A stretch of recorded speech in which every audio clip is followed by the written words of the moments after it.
As you are finding your way to the comforts of your seats, I will introduce myself. I'm Gabriel Rosenberg. I'm an associate professor of gender, sexuality, and feminist studies and history here at Duke, where I'm also the director of graduate studies of our graduate feminist studies doctoral certificate. It's my pleasure to introduce the concluding roundtable, where we ask a panel of truly brilliant feminist theorists to do something quite impossible, or at least quite uncertain, to go with the theme of the conference, and that is to offer some synthesizing remarks and inquiries that may help us think about what has transpired over the last 2 days. I've done this before myself, and I have to say it's incredibly difficult work, but I am quite optimistic and hopeful that it's going to be really productive and really exciting to hear what they have to say. So I'm going to introduce them just briefly, and then we will turn it over to them. They're going to present their thoughts in alphabetical order, and when they've done so, we will then open the floor to questions and comments that either respond directly to their remarks or that respond to the proceedings of the last 2 days. I'm going to start furthest away and move in this direction. First, we have Heather Berg, who I have been reliably informed will be Associate Professor of Women, Gender, and Sexuality Studies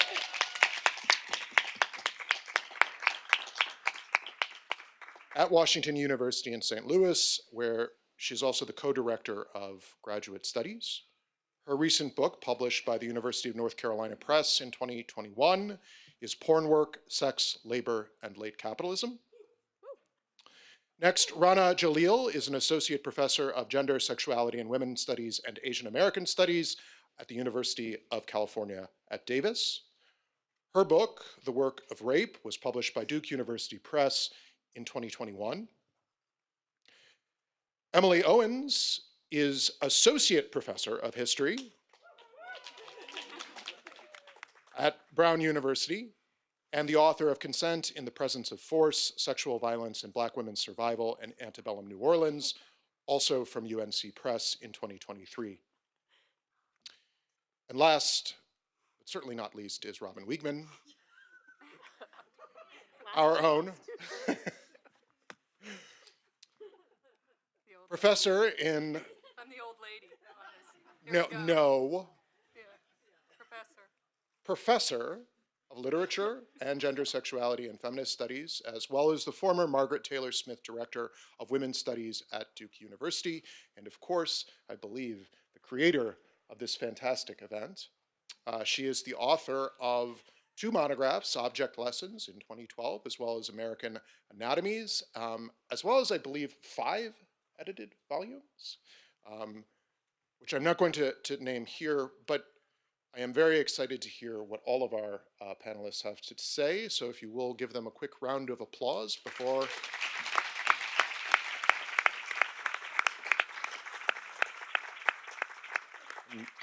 Please, Heather. All right. Actually, we didn't do sound check. We were told to... Okay. All right, we're good. Okay. It's magic. Thanks so much for that introduction. Gabe, and to Jen, Julie, and Barbara for your organizing labors, really to everyone who's put just so much into making this possible. I'm really glad to be here with you all today. It's just a pleasure to get to think with you. As a planner by nature, though, it's also daunting to be tasked with speaking on the fly. But in her introductory talk, Jen Nash described uncertainty as a feminist thing. So I want to think about the form of this task, not just as a practical necessity. We didn't have keynotes in advance, but also a political one.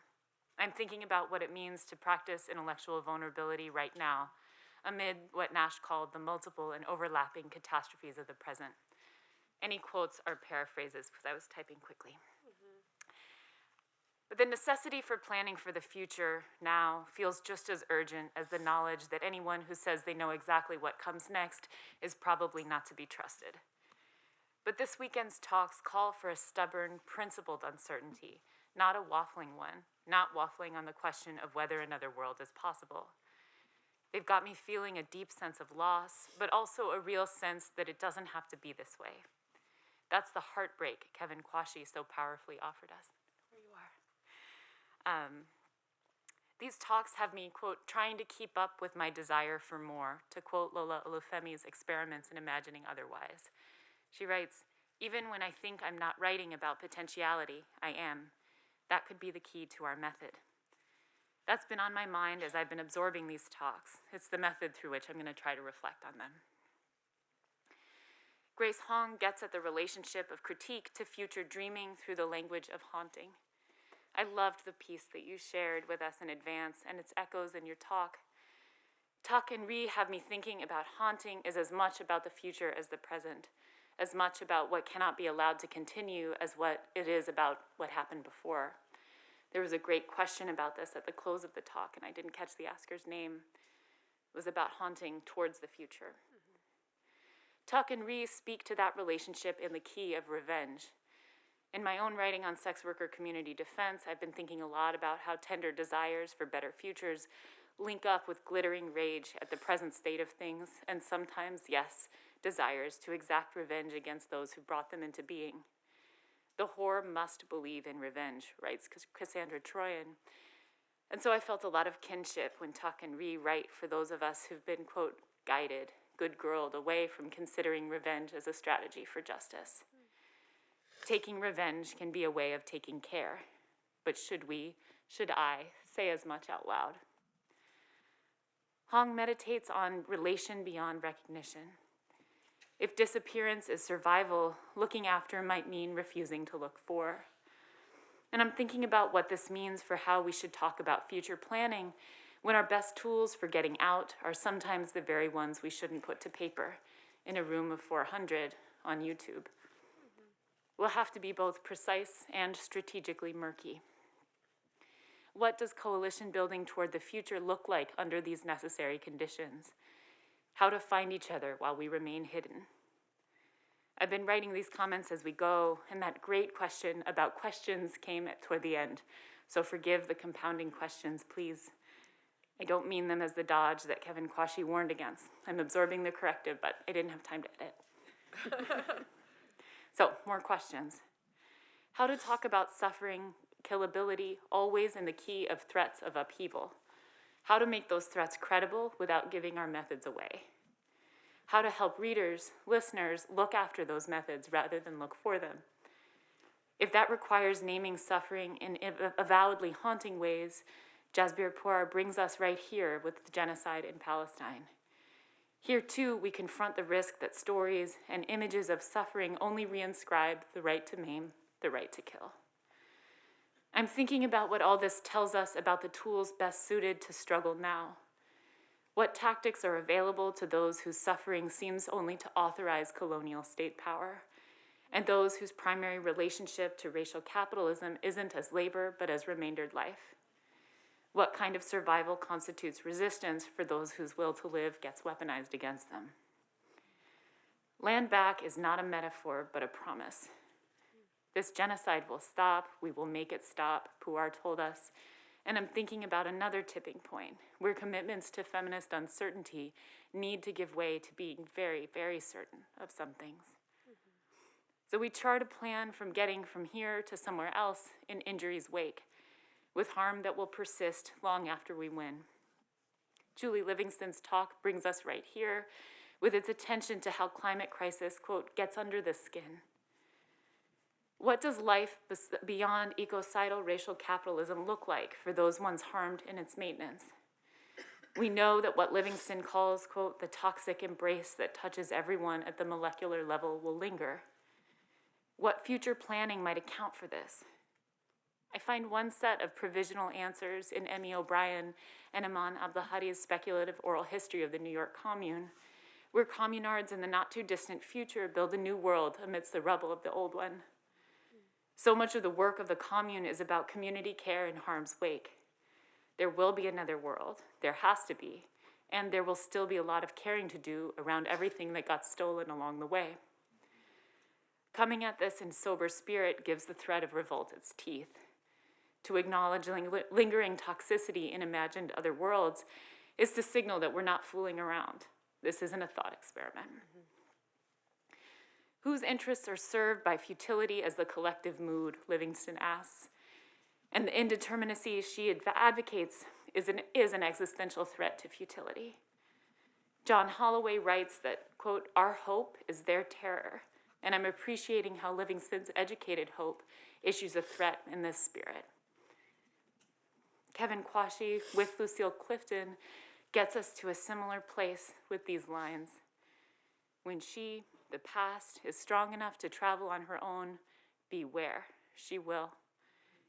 Beware reads like a threat, a loving, profoundly hopeful one. This matters how we think about planning for the transition, but also for how we sketch what comes after. And here too, Quashie brings us principled uncertainty.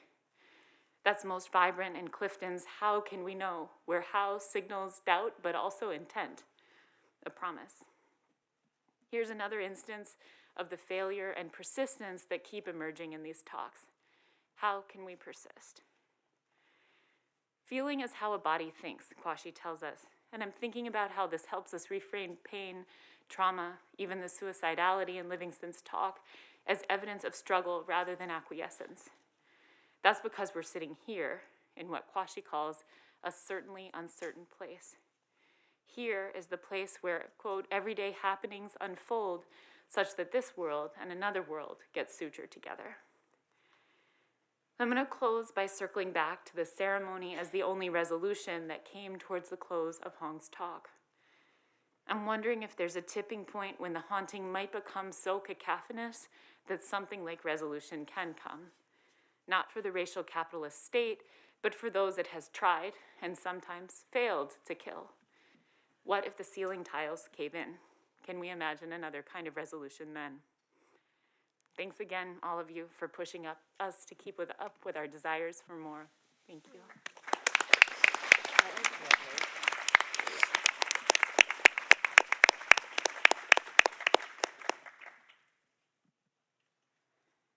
I guess I just go. Okay, let me turn this on. So first, I'd like to thank everyone involved in having me here today, especially Jen and Julie and Barbara. And I'd like to thank the keynote speakers for giving us all so much to consider. It really is, I'm not going to belabor what it's like to be on a roundtable at the end of all of that, but let's just say it's a lot. So if feeling is the body thinking, the body is, really kind of freaking out. So anyway, I just wanted to start with Kevin's insistence, and it's one that I very much share, that the critic is engaged in an ordinary act. And that's one of working with the world, of making knowledge, and that's not just the province of the university alone. And this is something that Grace's beautiful exploration of ghost and the subterfuge of survival, I think, truly illustrates. And it underscores something that both Kevin and Grace in particular are giving us, which is a methodology to unearth a practice of hiding, in Grace's case, in a form of looking after people or making kin that's different from an extractive historical practice of looking for people. And in Kevin's, a deep, deep respect for the life work of aesthetic craft undertaken by Lucille Clinton and the many scholars Kevin names in the talk, who are all laboring against a world that would not look to that work and honor it. And so both of these talks are a look to remake the terms of the world and not capitulate to them, and that was something that I very, very much appreciated as bookends to this entire conversation. So their insistence, Grace's and Kevin's, on these other ways and modes hits at a root of women of color feminist thought, and that's that the knowing is in the doing. And when you do and you make, you are making knowledge. And I find this so necessary as the world churns. As so many of us, as Jasper noted, find ourselves estranged from quote unquote our work and caught in the current urgencies. So the genocide in Palestine and its long reach into our universities, the targeting of ourselves and our students, the congressional investigations and the definitional creep of anti-Semitism, and the accompanying and preceding constriction of permissible anti-racist thought. So from attacks on critical race theory and the teaching of slavery to the attacks on queer and trans life and knowledges, we're in a moment. And so my brain is ricocheting, to be quite honest, across these topics and these scales. So from the world ordering logics of rights and law, where I often am, but I don't live there, thank God, as Jasper discussed, the individual units that change the coordinates of violence away from bodies, perhaps, as integrated wholes, away from an idea of the human. And then Julie's worldwide web of connections. Our drugs, the fish, the desire to harm a self chock full of harm already in an entangled world, and the insufficiency of a term like genocide to name it all, and of humanity to capture the injuries and the appeals that are made in the name of redress or in the name of something whole again. So then I jump back to Grace's talk and her emphasis that the work of survival is persistent, it's ongoing, it's hidden and it's past, and it's also already here. And I find a whole lot of comfort in that. Which brings me back to the doing and the hard work of entering that awful fray of what it means to live now alongside the term human, and maybe under or in it. So fray in this case is in fight, and fray also is an unraveling of, this is a moment of kind of catching the threads that bind us to claims to be human, claims human rights and claims to human rights or humanitarian aid, and also pulling those threads into another shape. It's a fight, as anyone who sews, and I do sew, and anyone who sews even like a button, right, would know that this, like, it's a fight against the fraying. Like, you're always kind of doing that work. And so I say this neither in defense or dismissal of the terms like human or the things that accompany it, like human rights, but this dynamic is really what sticks with me throughout the keynotes and the roundtable now that we're at the end. So I'm writing a book right now about how theorations of forced labor and forced sex work kind of feed off each other in the Cold War's aftermath, thinking a lot about abortion, and I could go on, like kind of on and on all day about sex and law and global fascisms, but in the spirit of doing and making and rebuilding, I want to end my remarks by asking all of you to consider participating in the National Day of Action for Higher Education on April 17th. This is a grassroots action led by many AUP, so this is the American Association of University Professor chapters, and there's a whole lot of overlap with Faculty for Justice in Palestine. So as an active member of both formations and organizations, I'd be more than happy to give you any information you need. There are ways to participate, even if you only have a couple of people on your campus who would like to do it with you. And if you do it with all of us, then we're definitely not doing it alone. So thanks so much to everyone in the room. I really look forward to the discussion, and it's been wonderful so far, and I hope it continues to be.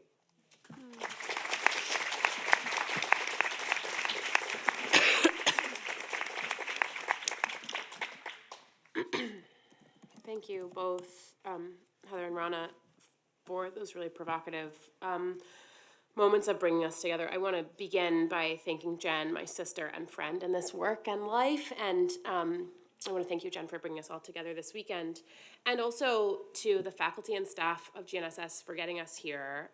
So to Julie and the other staff members of the GNSS for all of the work of putting this thing on, but also to the faculty of GNSS who have to make a decision every year about whether or not this is a worthy use of your time. And I think it's a really worthy use of your time from my perspective as a member of the field who's benefiting from this gathering.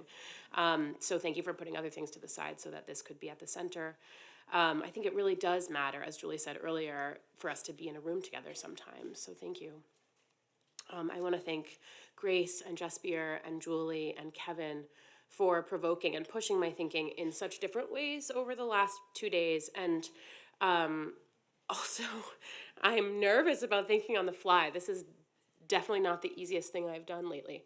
So I'm going to sort of like pull together really what I'm thinking about right now, but I think it's good practice and habit for us to be thinking together. And Heather, you just mentioned vulnerability, which made me think of Sam Pinto's thinking on radical vulnerability and what it means to be doing this work kind of together, to be actually thinking in public together. So thank you, Robyn, for inventing this format that now we're subjected to, but maybe it's good for us.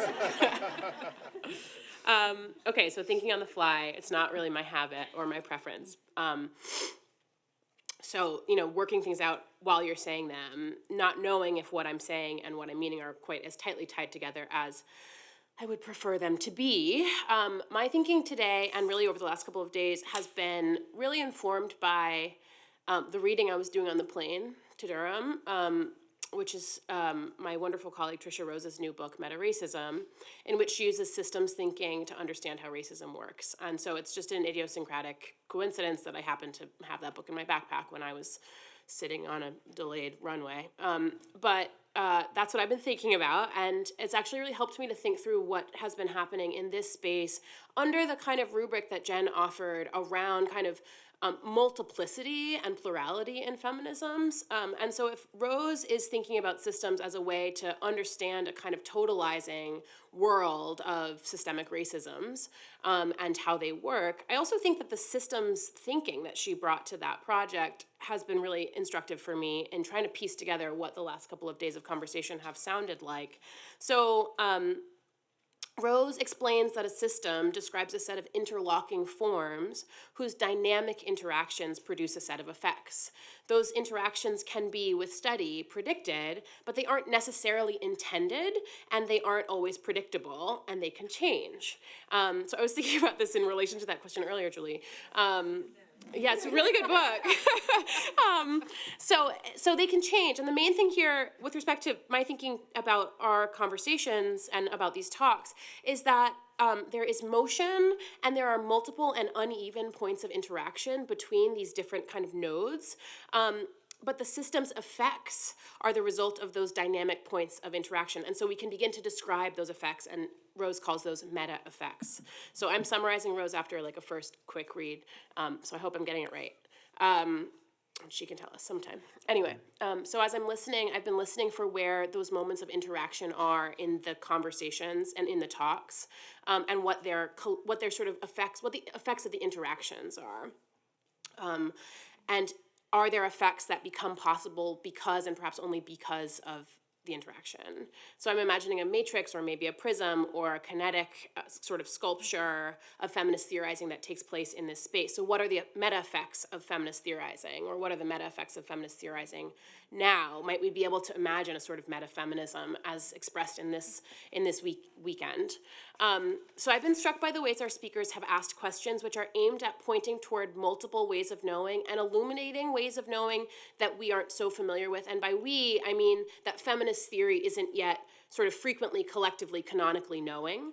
I hear parallelisms of method in the questions that all four speakers asked, though they lead in really different directions. So Grace asked us to ask, what do ghosts know? Or maybe how do ghosts know? Julie invited us to ask, what do people in despair know? And what do their bodies know? Jess Beer invited us to think with what maimedness knows. So not what the maimed or amputated person or body knows, although not that, but what does the state of being amputated know? What does that open up for us as a way of knowing the world? And then Kevin asked us to think with Lucille Clifton thinking Lucille Clifton thinking, which is also, I think, a form of how does Lucille Clifton know? So each of these return to a sort of latent knowledge, to a kind of insistently exploring forms of knowing, ways of knowing, and again, to use Julie's metaphor, kind of the pen, pulling on a thread, and opening up a whole interconnected world. So finding new ways in to beginning to see the thing that we are all constantly inundated with. I want to lift up and reiterate a set of questions or provocations that I hear as the beginning of conversations, those moments of interaction, and then I'll raise a few questions that I'm thinking about now. So when Kevin reminded us that, quote, feeling is how the body thinks, again, that's something that we both heard, Heather, and Julie said that affect is the body's response to the world, that felt to me like there was something that was happening in between those comments. Jess Beer asked us to consider what happens when the killing stops because the killing will stop, which I heard in relation to Julie's expansive temporal horizon that remembers and expects so many moments of punctuated attention and or killing and or attention to killing. And so I wanted to think about these kind of these punctuated moments in the context of the longue durée.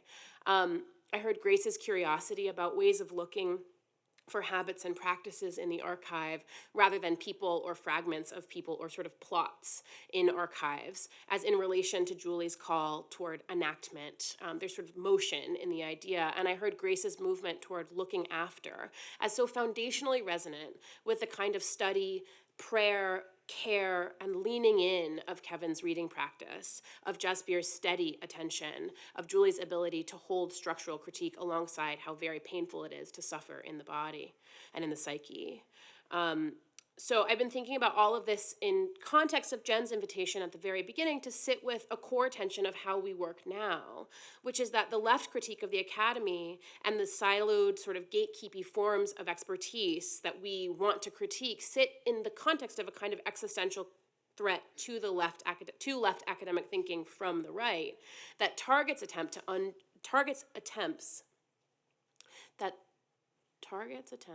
See, I'm like, did I write the sentence properly?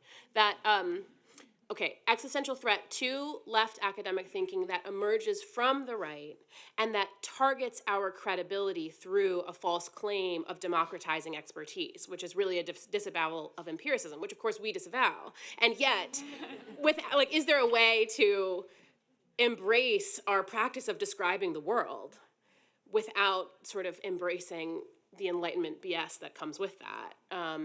So anyway, that all of these kind of interconnections for me are held in Jen's description of sort of how we work now. So I'm left with a couple of questions. One is about time and temporality, and sort of what is our sort of like feminist horizon of time? Are things worse now? We are kind of constantly invoking the multiple interlocking catastrophes of this moment. And I want to know, where are we in time? The invocation of the slave trade in a couple of moments, of 19th century US racial crises and violence, the long-term precondition of genocide under siege, of Palestine under siege, as the precondition of genocide, the precipitous increase in suicide, right? Like there's all these kind of temporal claims about things that have been and things that are, or things that are coming, or things that are getting worse. And I want to understand how we think about time in this feminist moment if we are thinking in non-linear temporal ways, but also not wanting to sort of think about a before and a next, but also constantly invoking a next, a not now, and also constantly invoking a set of losses as a foundational context for our pain and our critique. So how do we mourn forward? Is mourning a backward-looking act? And how do we act with urgency when beginning to pull a thread really takes a lot of time to get from now to there?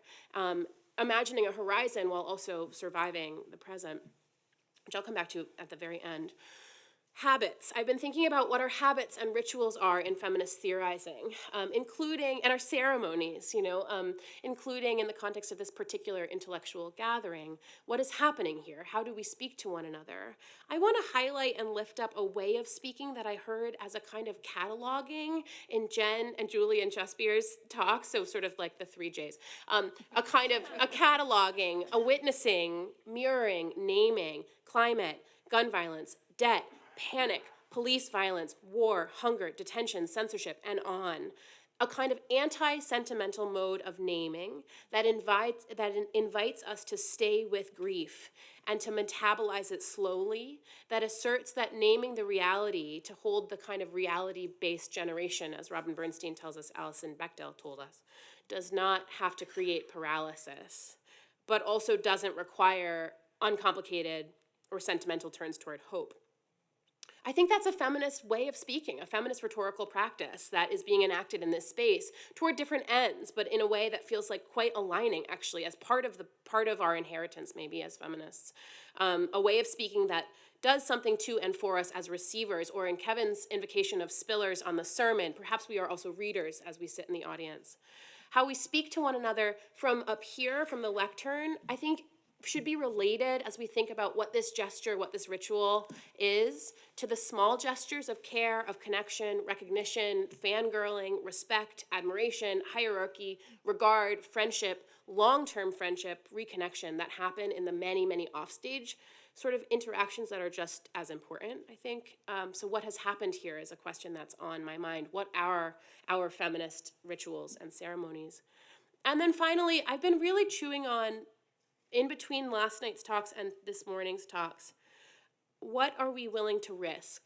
So I'm particularly thinking about this in response to Julie and Jaspier's thinking, and the sort of like deeply grounded moments of crisis and catastrophe, and bringing in my thinking, Leith Mullings and Diva Woodley into the room as well, alongside Anne Ducille, Linda Villarosa, who are thinking about the risks associated with the work of naming, witnessing, cataloging the many sites of unlivability, and the work of undoing it beyond the self and our sanctuaries. So how do people who are not suffering, and I think that includes us in some very important ways, at least I'll name myself in that space, whose modes of endurance are stable, but let's be honest, just, how do we risk touching into the despair?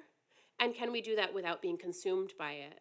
And I thought at the very end, Kevin mentioned a mode of thinking care And he invited us to think care as not the same thing as being careful, which I think is a really fruitful beginning, to go in as far as we can, to imagine care as not the same thing as reprieve. Can we think care without retreat from the world? If Julie asks us to, if Julie wishes to call into being, and this is I'm vaguely quoting you, a political community of mutual responsibility, I heard this as a kind of invitation toward feminist risk-taking. And so I'm really interested personally in sanctuary and in sort of small gestures, which I think I hear in Kevin's thinking so beautifully as he says, my dears, I am only trying, and so transformatively impacts the space. But this sort of like tension between the art of ordinary sanctuary and living feels quite fragile. So is there room for respite and reprieve? How do we not all die in the work of doing this work? So that's what I learned this week. Thank you for listening.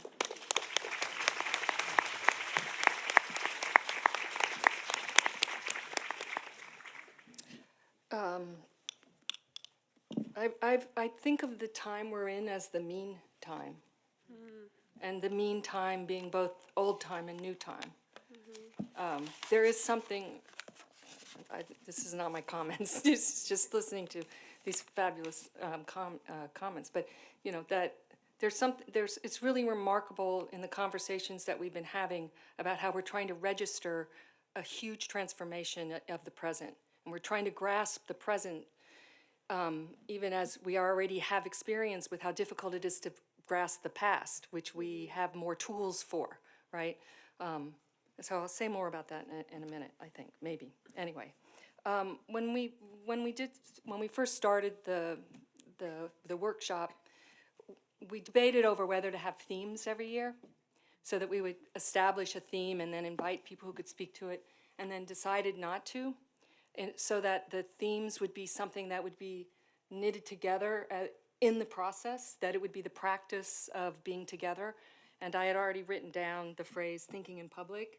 You know, when I get to the part where I'm going to defend the university, because we need to defend the university, and I'm going to talk more about why. But thinking in public is one of the things that we need, you know, and the loss of that will be an amputation of the social body. That, I think, you know, goes with some of the things we've been talking about. But the conversation these last 2 days has been fabulous. And part of the reason it's been fabulous is because you as an audience have been fabulous.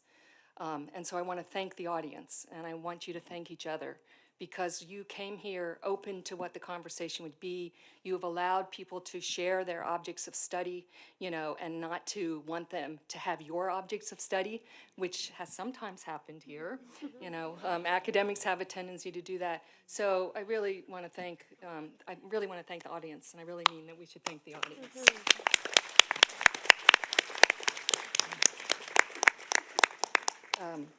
So here's the themes, some of the themes, or keywords, actually, I should say, or for my online Lacanian friends, the signifiers, that I think knit things together, and there will be resonance with everything that people have said. So let's begin with catastrophe, right? Nash brought up catastrophe, but also called this the deadly world. And I have a list here that you've already listed, all of the things, so I won't go over it, but, you know, genocide, hate crimes, pandemic, climate change, anti-blackness, which I don't think the phrase was actually used, but certainly its effects, its consequences, and its ongoingness has been with us this whole time. And the, you know, and catastrophes under the skin, that's been really powerful phrase that you used, Julie. So the catastrophe is ongoing. It's not like it's new, but it's accelerating, and the hyperspeed of it is something that we're trying to breathe through, right? Because it doesn't feel possible to take it all in. So that's one. Another keyword is loss. I mean, loss has marked every single every single paper, with you know, Grace talking about kinship and the secondary loss or violence of recovery, right, of trying to recover, how we think about that. Jasbir's talk, to my mind, offers us two ways of thinking about loss.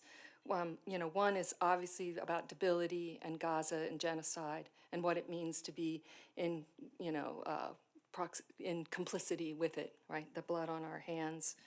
But the other, and I really want to emphasize this, is about the conceptual loss, because I think one of the most important parts of that paper has to do with this, it comes out of this one sentence, which I'm going to think I'm quoting, but, the failure of our radical decolonial intersectional theories to do anything to stop this, right? So it's a lament, but also then Jasbir also went on to talk about how pinkwashing does not do the work that it did, or that you wanted it to do 10 years ago or whenever that was a frame, right? That we're in a new time where we have to, some of the terms that we have relied on are no longer useful for the diagnosis of the present.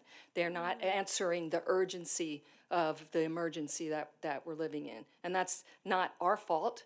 Those tools were used under specific conditions, and circumstances, and as time changed, we need new tools. And I think this is a hard thing for academics to admit, like that certain kind of conceptions and conceptual frameworks have lost their vitality. We tend to then blame them for having always somehow been contaminated or wrong, we like essentialism say. Even though there are forms of essentialism we actually can't live without. And I think Dobbs maybe has taught us something about that, at least in the public world, not necessarily in our own theorizing, but reproductive rights, trans rights, we have to think through, the kind of claims we can make about bodies. So anyway, I want us to think about the conceptual loss. So in those two losses, one is a plus and one is a minus, right? Debility, and war as loss that we grieve, but the conceptual loss is something that we need to embrace. It's an opportunity to make something else and to recognize that, we're in a new time. That's what's new about the meantime that we're in. And then with Julie's paper, obviously, suicide is a scene of loss, and there she's talking about, the tools, what tools do we have to survive the loss of the world? And, it's a contradiction because we're going to lose the world we have, which we don't want, but we yet don't know it's the uncertainty, what is to come, which I think we're living in a time, in the meantime, where we see the specter that what might come is worse, okay? And that's what's so hard, that's what's so affectively challenging now. The third signifier, hello Julian, is relationality. Every talk was trying to think about the relational and relationality. Oh, did I not do Kevin there? Sorry. Kevin, in terms of loss, his loss is slightly different as well. He was talking about, I think, loss in terms of a practice of thinking. His paper was a practice of getting lost in the object and with the object. And in that sense, that loss gave a certain kind of luxuriousness to the richness of the world that was within, that the object could give. But I think it's important for us not to romanticize that. I don't think and Kevin, you can correct me on this, but I don't think that you were trying to say that the poetic delivers a reparative function for us. Like that you don't want us to be bound to the spectacle of the beauty of the sound, because the world of the word is also about estrangement and difficulty.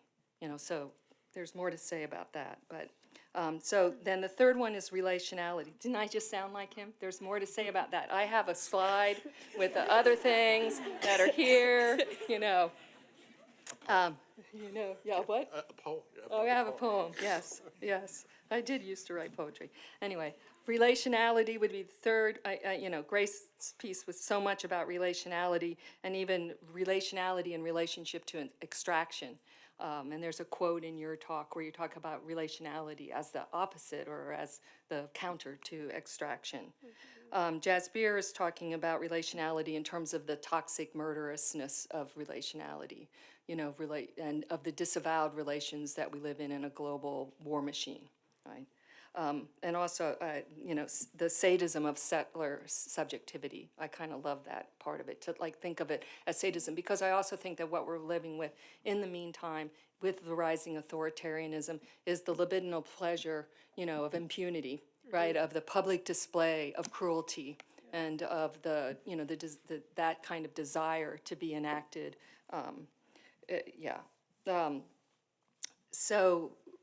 But Jesper's paper also turned to Fred Moten to offer us the specter of solidarity without equivalence. And I think that Michael Hart's work is also in that same vein of trying to think about, they're different projects, but they're connected, but they're not necessarily equivalent to one another. We don't have to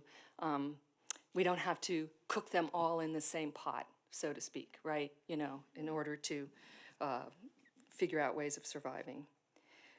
Julie was talking about the human body as a social relation, right? A social, political, and environmental relation. And that relationality then to chemicals, to the damaged earth, to one another, to self-harm, to what keeps being recycled.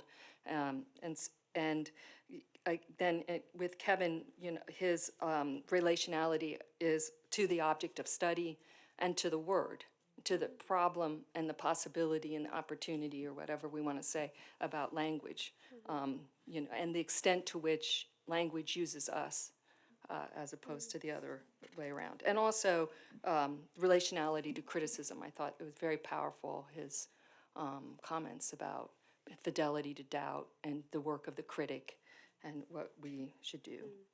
And then the fourth term keyword would be unknowing, knowing unknowing. Sedgwick talks about knowing, has a piece called Un/Knowing. All the talks have been interested in the necessity and the limit of the will to know. It's repetition, the will to know, knowing's repetition of violence, and yet our belief in it, right, as a form of understanding the world, even if understanding never means knowing what to do. And that kind of that complexity, I'd say. So that would be my keywords. I'm interested in the keywords that have been consistent for the Feminist Theory Workshop that aren't keywords this year: gender and sexuality. And I find that fascinating. And I want to try a diagnosis, I want to see what you all think of this. Because what has been in its place, which was maybe not a keyword at a number of more recent Feminist Theory Workshops, is feminism. I mean, it was very much the center of you talking about feminist criticism, and I'm wondering whether there's, that like this Feminist Theory Workshop feels like it's been about feminism, where other ones we've had have been about gender studies, more, almost in tension with feminism, or sexuality studies, or the way that gender and sexuality sort of, kind of compete with, or, put tension on, or trans studies on feminism itself. So I'm wondering what it is about the meantime, about this moment, where feminism can offer, or might have offered us, an assumption here. And by us, I mean academic feminists, we're all in some proximity to the academy under the framework of feminism. And I think it's just really interesting what might be happening in this moment in our relationship to feminism that's different or new. That may not have as much anxiety about feminism, or as much, angst or disavowal or something about that. It could be. Is it post-Dobbs? I don't know, that things can be taken away, so you don't have to keep blaming, what didn't give you what you wanted. I don't know, something like that.